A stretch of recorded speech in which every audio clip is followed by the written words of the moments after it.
జగిత్యాల జిల్లా కవాడిగూడ భాగ్యనగరంలోని శ్రీ భవానీ శంకర దేవాలయంలో ఆధ్యాత్మిక శోభ వెల్లివిరిసింది. 600 మంది మహిళలు పసుపు పచ్చ ఏకరూప దుస్తులు ధరించి సామూహిక శ్రీ లలిత సహస్రనామ పారాయణం, సామూహిక శ్రీ విష్ణు సహస్రనామ పారాయణం, అష్టోత్తర శతనామావళి, సామూహిక వేద పారాయణం పఠించారు.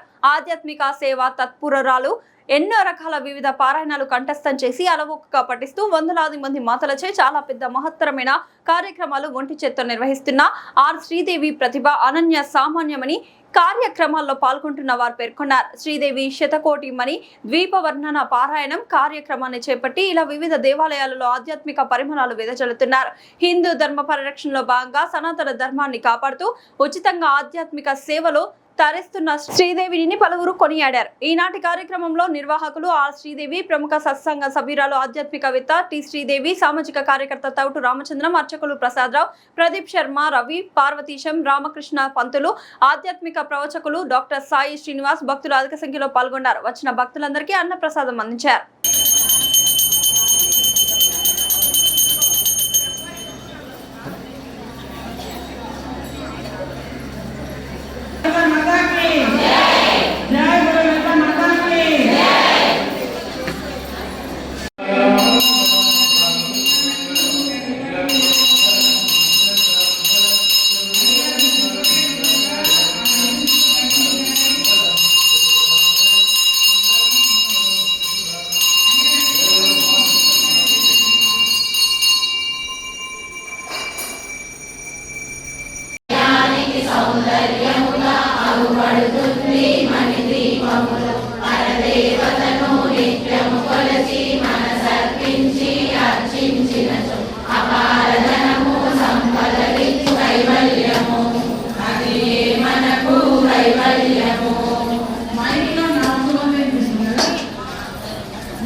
సమగ్రత ఉండాలని చెప్పేసి మనం అందరం అనుమతి తీసుకొని అందరూ చదువుకుంటున్నాము.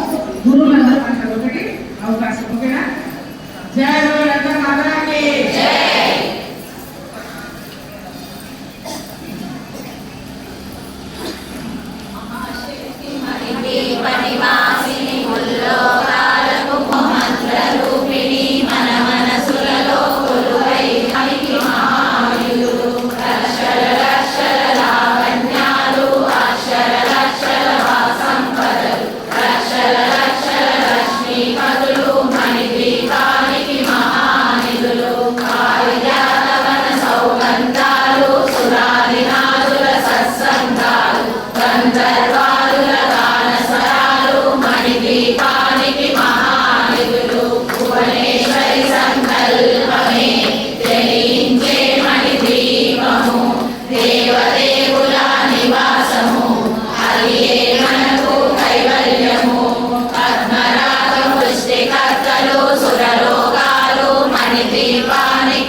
Bye.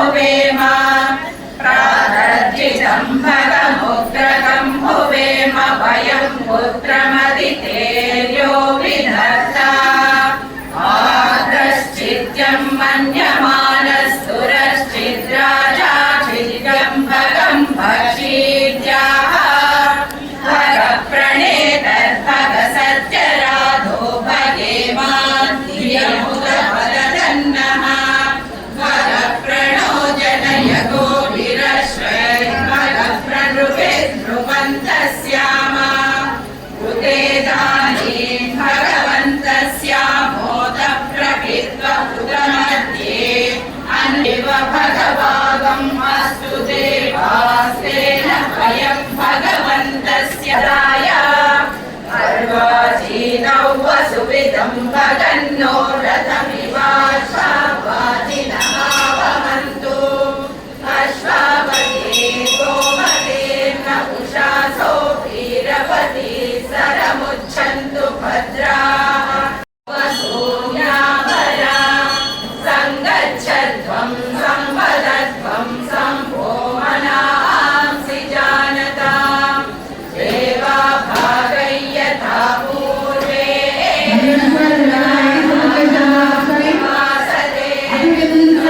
శక్తి ప్రతి ఒక్క మాతలో ఉంటుంది, ప్రతి ఒక్క తల్లిలో ఉంటుంది. అందుకనే అమ్మను మించిన దైవము లేదు అంటారు. ఏ ప్రాబ్లమ్స్ ఉన్నా ఏం చేసినా పిల్లాడికి 90 ఏళ్ళు వచ్చి మనకి 120 సంవత్సరాల్లో మనకి చిన్నోడే కొడుకు చిన్నోడైతే కదా అమ్మానే పిలుస్తాడు మనకి. కాబట్టి అమ్మను తలుచుకుంటే అమ్మ దయలేనిదే ఏది రాదు, ఏది కాదు. ఇప్పుడు మనం ఏం చేస్తున్నాం అంటే ఇప్పుడున్న కాలమాన పరిస్థితులు మీకు తెలుసు. గత 6 నెలల నుంచి మన ప్రపంచంలో ఏమేమి జరుగుతుందో, కాబట్టి మనము సుఖశాంతులతో ఉండాలనేసి, తర్వాత చీమ నుంచి అన్ని జీవాలు అందరూ హ్యాపీగా ఉండాలనేసి యుద్ధాలు ఎన్ని వచ్చినాయో మీరు చూస్తూనే ఉన్నారు. మన దాకా టచ్ కూడా కాలేదు. ఎందుకు అంటే మన యొక్క దేశంలో మన సనాతన ధర్మం ఇంకా నడుస్తూ ఉంది, మన హిందూ ధర్మం ఇంకా కాపాడుతూ ఉన్నారు. మనం అందరము హిందూ ధర్మాన్ని కాపాడుతూ ఉండాలి. కాబట్టే మనము చాలా చాలా చాలా చాలా సంతోషంగా ఉన్నాము ఇతర దేశస్తుల కంటే కూడా. అందుకని దీని నిమిత్తమే మనం ఏం చేస్తున్నామంటే, మనం చాలా చిన్నవాళ్ళం. నేను అందరికి చెప్తా, నేను సముద్రంలో ఆవగింజ, మనకేం రాదు, మనకేం తెలియదు, కొంచెమే తెలుసు మనకి. ఆ కొంచెంలోనే మనము అమ్మవారిని తలుచుకుంటూ ఉంటే ఒకళ్ళు, ఇద్దరు, 10 మంది, 100, 1000, 1,00,000, 10 లక్షల కోటి, 10 కోట్లు, కొన్ని లక్షల కోట్ల మంది జపం చేస్తుంటే ఏమవుతుందంటే శక్తి మన ఆరా క్లియర్ అయిపోతుంది. మనకున్నటువంటి శరీరంలో ఆరా కూడా నీట్గా ఉంటుంది, మనకు ఒక రక్షణ కవచం ఉంటుంది. కాబట్టి అమ్మవారి యొక్క పారాయణం చేస్తూ ఉన్నప్పుడల్లా లలిత పారాయణం కానివ్వండి, మణిదీప పారాయణం కానివ్వండి, శ్రద్ధతో అందరూ చేయండి. శ్రీనివాస్ గారు చెప్పినప్పుడు ఇప్పుడు నాకు ఒక 10 గ్రూపులు ఉన్నాయి. ఒక్క గ్రూపుతో ఒకరితో కాదు, ఒకరు 10 మందికి చెప్పాలి, ఆ 10 మంది ఇంకొక 10 మందికి చెప్తూ ఉంటారు. అలా అయితేనే ఈరోజు ఎంతో పుణ్యదినం, శుక్రవారం రోజు మంచిది, చాలా విశేషమైనటువంటి రోజు. దయచేసి అమ్మ ఒక్క నిమిషం మాట్లాడకుండా, దయచేసి మీరందరూ కూడా శ్రద్ధాభక్తులతో నేను చెప్పేటువంటి 2 నిమిషాల సత్సంగం మీరు వింటే మీ జీవితమే మారిపోతుంది. దయచేసి నిశ్శబ్దంగా అమ్మవారి యొక్క గృహము, అమ్మవారి గృహం పారాయణ చేసేటప్పుడు మన సెల్ ఫోన్ మాట్లాడుతూ మనం ఇంకొకరితో ఎవరితోనో మాట్లాడుతూ ఉంటే అమ్మవారికి మర్యాద ఇచ్చినట్టు అవుతుందా? అమ్మవారి అనుగ్రహం మనకు వస్తుందా? మీరు లలిత పారాయణ చేస్తున్నా, మణిద్వీప వలన పారాయణ చేస్తున్నా, ఏ పూజ చేస్తున్నా మొదట అమ్మవారు చూసేది మన ప్రవర్తన. మన ఇంటికి ఎవరైనా వచ్చారనుకోండి, అతిథులు వస్తే ఇంటిని శుభ్రం చేస్తాం, ఇల్లు అంతా కూడా బాగుండాలనే ప్రయత్నం చేస్తాం. ఆ వచ్చినటువంటి అతిథులందరూ కూడా మనల్ని మంచిగా అనుకోవాలని ప్రయత్నం చేస్తాం. ఇప్పుడు మనం అమ్మవారి ఇంటికి వచ్చాం, అమ్మవారు మనల్ని